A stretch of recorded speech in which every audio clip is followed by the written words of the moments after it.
नमस्कार, मी वैशाली व्यवहारे देशपांडे, प्रोजेक्ट अस्मी या संस्थेची संस्थापिका. प्रोजेक्ट अस्मी काय करतं तर लहान मुलांच्या सोशो इमोशनल डेव्हलपमेंटमध्ये आम्ही काम करतो आणि तेही गाणी, गोष्टी, खेळ, ॲक्टिव्हिटीज याच्या माध्यमातून. म्हणजे शिकवायचं नाही, फक्त मुलांनी स्वतःहून शिकायचं. आणि याच्यामुळे फक्त शैक्षणिक बुद्धिमत्तेकडे आपण जे लक्ष दिलेलं आहे आणि ज्याच्यामुळे सोशो इमोशनल डेव्हलपमेंटकडे दुर्लक्ष झालंय, त्यामुळे होणारे सगळे प्रॉब्लेम्स, सगळ्या समस्या याच्यावरचं हे उत्तर आहे. हे आम्ही आमच्या कामातनं आणि रिसर्चमधनं प्रूव्ह केलेलं आहे.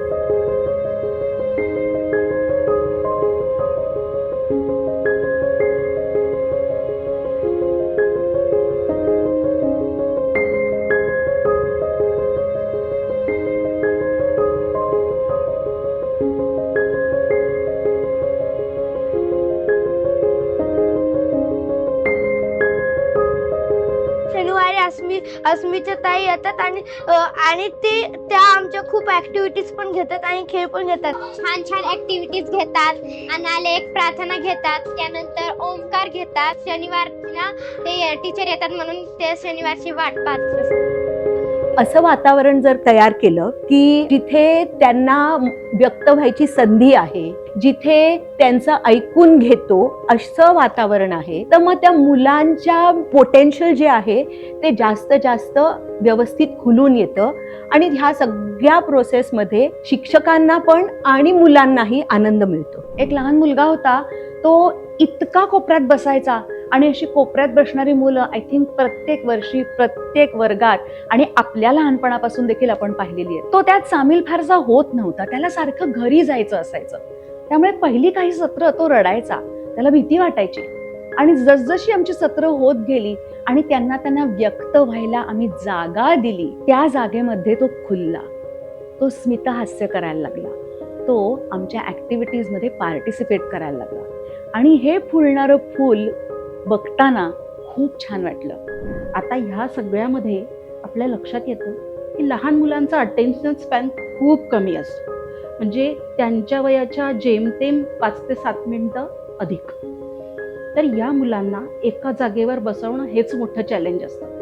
तर तिथे ते सत्राचा 1 तास 45 मिनिटं ते 1 तास त्यांना बसवून ठेवणं, हे तुम्ही विचार करा की काय गंमत आहे. पण तरीही मुलं आज आवडीने सत्रात ताई कधी येणार आहे याची वाट बघते.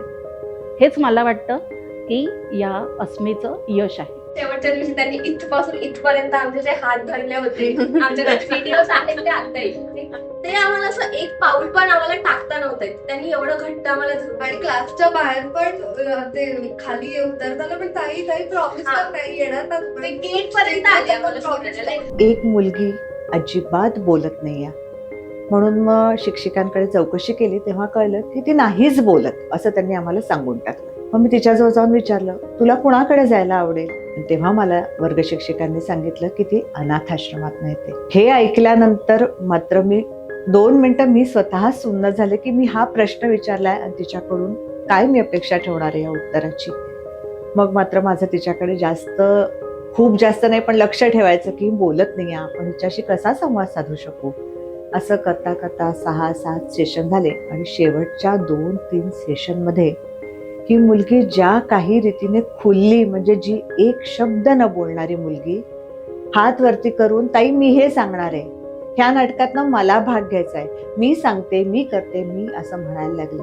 तर मला असं वाटतं की हे आमच्या प्रोजेक्ट अस्मीच्या कामाचं खूप मोठं यश आहे की ती मुलगी बोलायला लागली आणि माझ्यासाठी हा आनंद खूप मोठा आहे. आत्तापर्यंत आम्ही पुण्यात काम करत होतो. आता पुण्याच्या बाहेर जायचं असेल तर त्याच्यासाठी आम्ही एक हायब्रिड मॉडेल तयार केलंय, ज्याच्यात आम्ही ट्रेनिंग देणार आहोत शिक्षकांना.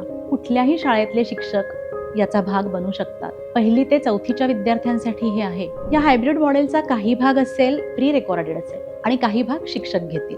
हे एक रिसर्च बेस्ड मॉड्यूल आहे आणि याला 8 वर्षांच्या अनुभवांचा आधार पण आहे. ह्या सगळ्या प्रवासात मुलांची तर झालीच वाढ, पण त्यांच्याबरोबर माझीही वाढ झाली आणि माझ्या आयुष्यात बराच आनंद भरत गेला. मला हेही लक्षात आलं की आमचे जे व्हॉलंटियर्स शाळेतनं जात होते त्यांच्यातही खूप अलगद छान बदल होत होते.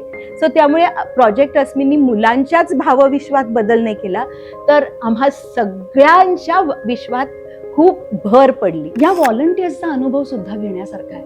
प्रत्येक व्हॉलंटियर म्हणालं की आम्ही देतोय त्यापेक्षा आम्हाला किती मिळतंय हा एक सुखद अनुभव होता. मुलं आणि त्यांची निरागसता, ही तोड किंवा ही जोड आपल्याला अनुभवावीच लागते आणि या एक्सपिरियन्शियल प्रोसेसमधनं आम्ही ही सत्र डिझाईन केली आणि अजूनही काम चालू आहे. ज्यांना ज्यांना असं वाटतं की शिक्षणाबरोबरच लहान मुलांच्या भावविश्वाला समृद्ध करायला हवं, त्यांच्या सामाजिक आणि भावनिक बुद्धिमत्तेला सुद्धा दिशा मिळायला हवी, त्या सगळ्यांनी प्रोजेक्ट अस्मीला संपर्क करावा. www.projectasmi.org किंवा खाली दिलेल्या नंबरवर. आपण सगळे मिळून एक अतिशय सुंदर, संतुलित, आनंदी असं भविष्य घडवूया.